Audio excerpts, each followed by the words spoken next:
Peace and love, everyone. This is Kareb, and look, man, I got a special young man in the seat right there. And if you know us, you know how we watch the web series and everything, you should know this man's face. Please introduce yourself. Anthony Green, aka Tony Briggs, Special Forces. And he's an actor on Loyalty and Betrayal.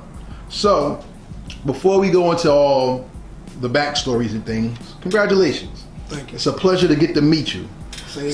See, one thing about the web series is, back in the day when me and you used to watch TV, when we saw somebody on TV, it was like, dang, that's crazy. Yeah, right. He's far away. Mm-hmm. And then when you see, or the web series, the person on there, and they right next to you, it's like, damn, this is real. You know what I'm saying? How did you transition from your life to being an actor on the web series? Well, it's a funny story. I was approached about doing a scene. So I was like, okay, I'll give it a try. So tried it out, I enjoyed it, and then I was like, well, this could take me somewhere. So I started pursuing it a little more. Okay. Everything turns out. It's funny because I always say the law of supply and demand is a lie. And the reason why I say that is because sometimes people have a need and they don't know it. So you have to create the demand to supply it. Yeah. And with us, we've always said Hollywood doesn't show us enough. So the web series gave the common man and woman a chance to create and to express. How does it feel knowing that you can be on something that doesn't characterize you as the step and fetch it, the coon, or just the typical black guy who gets killed? What I like about that platform that it generates is that we don't have to be hand-picked, especially hand-picked. Because, you know, that's a majority how they do it. They pick the person that they want. With this outlet, you get to see, you know, just more platform, more variety of things that you can do as an actor on this platform. Yeah, because me personally, I'm getting tired of niggerosity. It's something about the portrayal of the man especially that gets under my skin. And it's not just because I'm a man. It's because I see the effect it has on children as well. For instance, I was having a conversation with a friend of mine. And me, I don't care about anybody's lifestyle because I'm not supposed to be in your house. That's not my business. Exactly. But I have a beef when it comes to the majority of things we see as entertainment, Caucasian dominated, now very alternate lifestyle dominated, and the male, who's a man of color, is either alternate or doesn't exist. Yeah. You portray a male element when it comes to entertainment. What do you think is the responsibility of that as being an actor in a web series? Well, the thing is, what I'm trying to do is still be dominant, like we supposed to be. Not have to dress a certain way or have to, you know, be put in a certain category. I just want to stay the way I am. Well, let's get into that. Who are you? Define yourself. Well, me, I'm outgoing. I'm just big heart, big guy. Everybody, you know, they just be intimidated sometimes, but I'm me. That's it. Okay. As an actor, though, we play parts, all right? Because on Heritage Hip Hop, this is not me at work. You know what I'm saying? Exactly. And one of the famous quotes throughout American, if not civilized society, is the world is a stage, and everybody plays a part. Exactly. How do you separate you from the character that you portray? Well, the first character that I ever played, it coincided because I bounced at one point. So I had the bodyguard type of, you know, feel. But this one, I'm playing a special unit officer, so it's a way different stretch from something that my life, my regular life. So it really separates. Do you study for your parts, or do you just go in and just run with it? I study. You bounced. Yeah.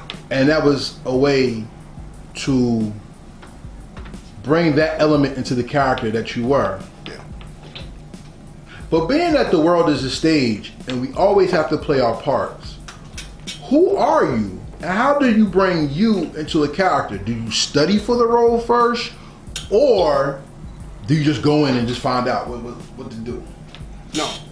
What I did for Loyalty and Betrayal was I watched a lot of the Special Unit Forces. I watched the TV shows that come on, and I studied the way they interact, and I watch that. I still watch it to get a better understanding and to bring a character to the web series that's going to be close to what you already see on TV. I want to ask you this. What is your goal as a web series actor? I never set a goal. The limit is sky's the limit. This platform is so huge, you never know what direction it's going to take you. That's interesting because a lot of people say sky is the limit. But that is a limitation though. Exactly. Because even the sky has something beyond its purpose. Exactly. We call that space. Exactly. And space is that void where anything can happen. So vibe with me. If anything can happen, what do you want to happen? Would this be a full-time thing? I mean, what would you like? Definitely the full-time part of it. I definitely would enjoy. It's a couple of movies that I want to get in. Oh yeah. I can get into.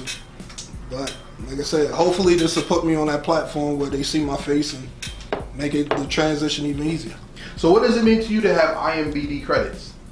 IMDb credits? Okay, so IMDb is like a website where movies are listed. So like when you're SAG and things like that, they can type your name in. Oh yeah, that's right. And you're listed. So like if you went SAG, you already had speaking credits and you have camera time. So by having that, being in the actors union, you have a certain pay that you demand. Okay. So I mean, now knowing that, what does that mean to you? Oh, that helps me a lot. Because now I can, go in with a clear head and be like, okay, this is where I want to be, this is what I want to do, and see where it goes from there. You know what's deep though? We're gonna go back to what you said because something that you said to me really like hit me during the pause. And it was when we go out for roles, we have to have the certain look. It's always what we call the selective man syndrome that Hollywood has. We'll see Denzel Washington in 7 movies. Yep. We'll see Samuel L. Jackson in 7 movies. Next year, they'll be in no movies. And then you'll see Columbus Short or Michael Ealy because they want light skin fade. Exactly. To now not have to deal with that and conquer that, how do you plan to transition from the web series into that type of acting? Which I'm not going to say is higher or lower, we'll just say it's more mainstream. How do you propose that change, dealing with that stigma already?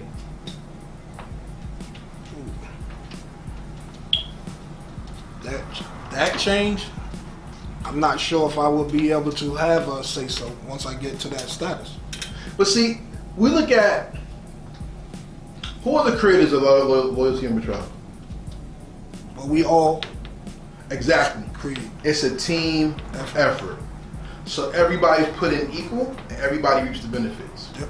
But in Hollywood is more of a, it's not that. It's more of a, damn, what do they call it when people be asking for money? My mind's going blank. Beggars.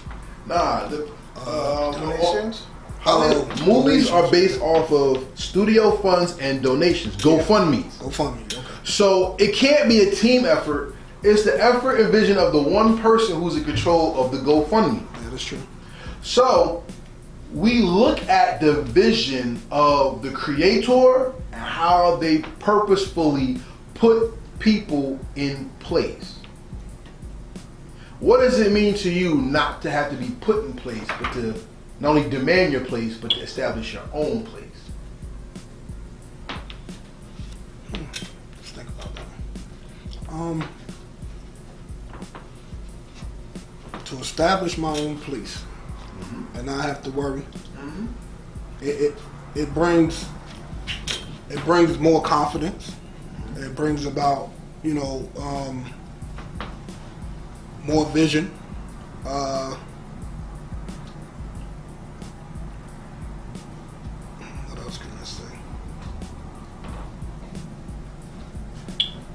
has to be a certain freedom that comes with it.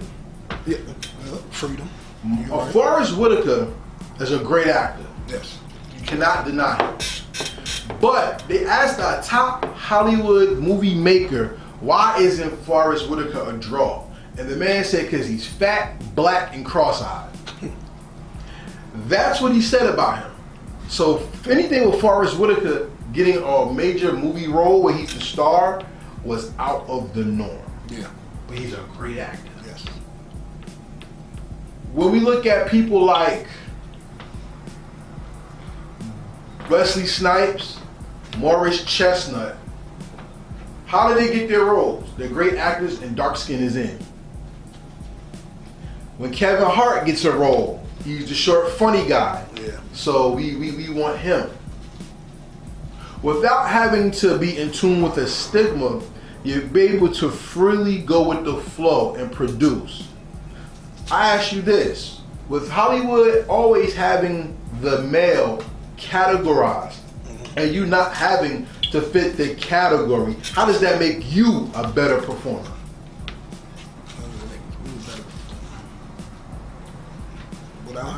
Well, like I said, it once you know your role, get to know your role, and you in that role, and you playing that part, and like you said, you become, that part at that time. It helps you out. It gives you more confidence. It's like you don't have to sit here and be like, well, they only wanted me because I look this way. Exactly. So it gives you boost the confidence and makes you want to more eager to do more things, go out there and try to reach bigger goals. So what do you bring to any role that you do? Oh man, me so far, I'm just trying to bring the best me out into that so people can get to see me and be like, he's a good actor.